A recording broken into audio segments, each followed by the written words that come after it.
Hey everyone, welcome to another match of Temur Tarmodrazi. Today we are playing Jund. Um, Opening hand is good. Um, don't have Eldrazi Temple, but that's not necessary. We have Traverse. Oh, well, there we go. Well, now we have Eldrazi Temple. But even if we didn't, we have Traverse. We could have gone on our fourth land, worst case. We have some removal, we have some permission, and we have a threat. We're going to use Traverse anyway and um, get a land. I feel Mountain here will probably be the most warranted. We already have enough green sources. So our opponent gets Overgrown Tomb. Still not too sure at this point what they're playing. At least I wasn't at the time. I'm going to play a Eldrazi Temple and not do anything. Um, might have been a better idea to play an island or another blue source of mana, but luckily our opponent did not play a spell. I was mostly trying to avoid Liliana in this case. But now we're going to cast our Thought-Knot Seer. We're going to take a look at what's on our opponent's hand and see what we're dealing with. Obviously at this point it's Jund. So Bloodbraid Elf is okay. I mean, Maelstrom Pulse is the biggest threat in that hand, so they will cast Bloodbraid Elf. Oh, or not. They took a Liliana, so I suppose that is the better play here. They're gonna make a sacrifice our Thought-Knot Seer.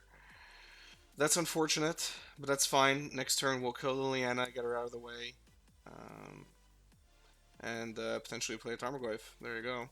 So we will start with Liliana.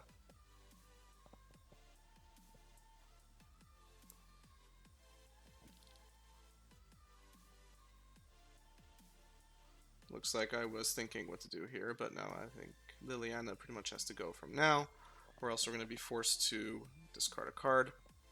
Now, we could play Tarmogoyf, or we could play Noble Hierarch. I decided on playing Tarmogoyf here, and that's fine. My main thinking here is we're going to have a 6-7 Tarmogoyf on the field, and it also enables Stubborn Denial. There you go. We protected our Tarmogoyf, exactly what we wanted. So Tarmogoyf lives, and we hope that Bloodbraid Elf does not run into another Fatal Push or another form of removal. So ideally, okay, Lightning Bolt. We can live with a Lightning Bolt to the face. We'll gain that back with Euro. Ideally, we could have kept that Stubborn Denial up for whatever spell our opponent ran into, but they didn't, so we ended up on top on that one. So we draw Traverse, we could use it to actually get any creature we want. I wonder if that's what I did here. I guess we're going to find out any minute.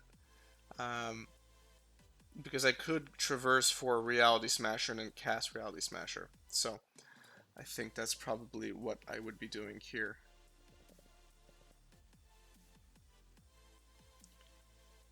Looking for Reality Smasher. I'm also going to cast Reality Smasher. And I'm going to come in for a bunch of damage. Really not concerned at the moment about our opponent attacking us for lethal. They are going to fetch. Let's see what they're fetching for. I assume removal.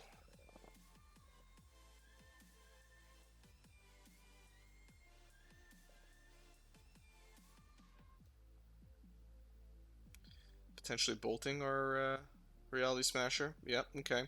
That's fine. They're going to 2-for-1 themselves. Well, 3-for-1 themselves, technically. We're still going to get in for 3 damage. But we will lose our Reality Smasher. But that's okay, because I believe we brought our opponent down to 6. So they pretty much have to find an answer immediately, or else it's game. Yeah, it's game. So we're off to game 2. What do we bring in? Yeah, we bring in Obstinate Payoff. to kind of avoid or at least mitigate any form of discard, potentially from Liliana. We bring in more permission to kind of combat their spells. Um, so yeah, I mean, there's not much else we would want to bring in against John. We're already pretty well positioned, I find. Um, Not too much in the sideboard that we would need to bring in. The opening hand that we have here again is good. To have a turn 3 Thought Not Seer. We also have two forms of. We have two answers. I mean, we have two forms of permission. So Mana Leak. Inquisition of Kozilek is going to resolve. Probably taking one of our Mana Leaks. That would probably make the most sense, unless our opponent's concerned about losing a Planeswalker or a creature with Tarfire. Okay, so that's the one they want to get rid of. Fine, that's fair. We will go for some mana.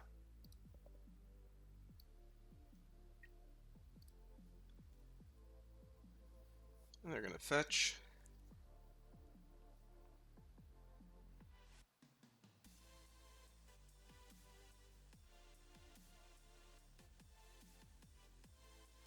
Alright. Another slow start for our opponent.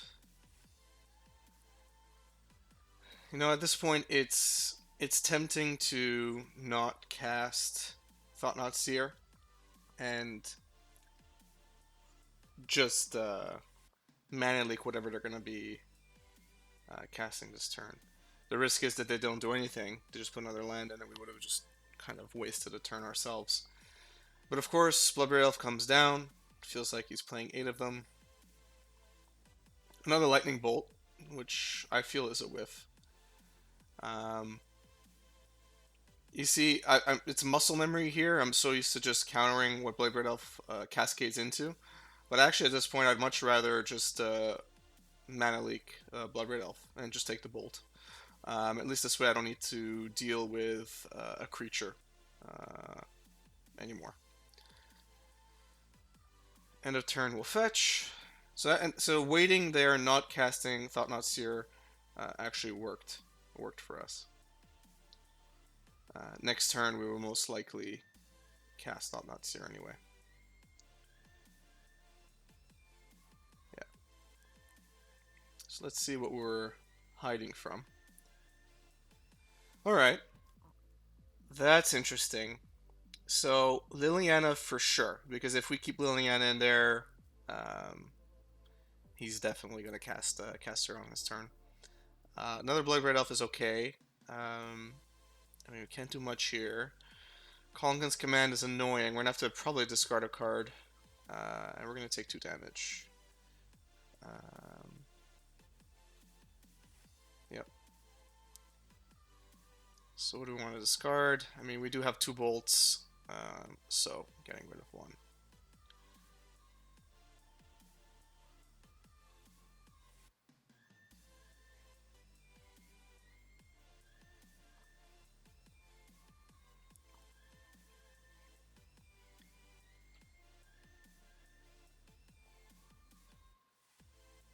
So we're going to get rid of the Bloodbraid Elf.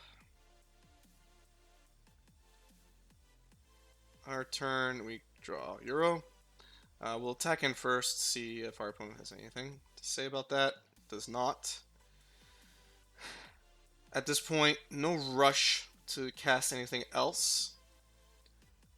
Better play it safe. So Fulminator Mage, do not want. We need our mana at the moment.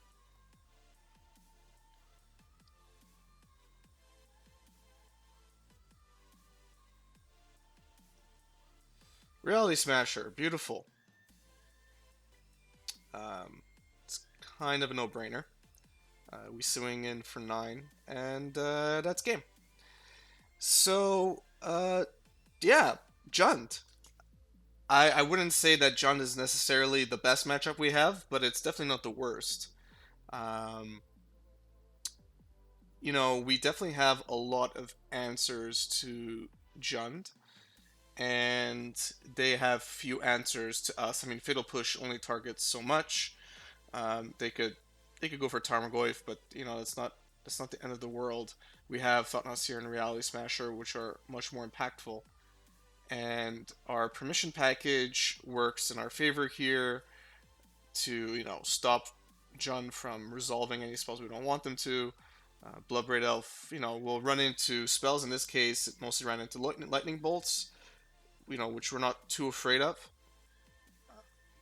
But yeah, I mean, I'm generally comfortable with Jun. You just have to make sure that they don't get ahead of you in terms of removal, because once they're ahead with Temur Tarmodrazi, it's harder to catch up, much harder, unless you draw into enough removal, for example, to get rid of a planeswalker or get rid of a creature or whatever it may be.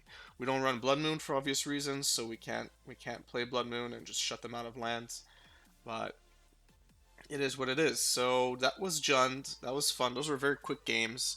It's very possible that our opponent just didn't, get the draws that he needed. But I feel like the Jund player did what Jund players do, and we just were able to withstand it or mitigate it.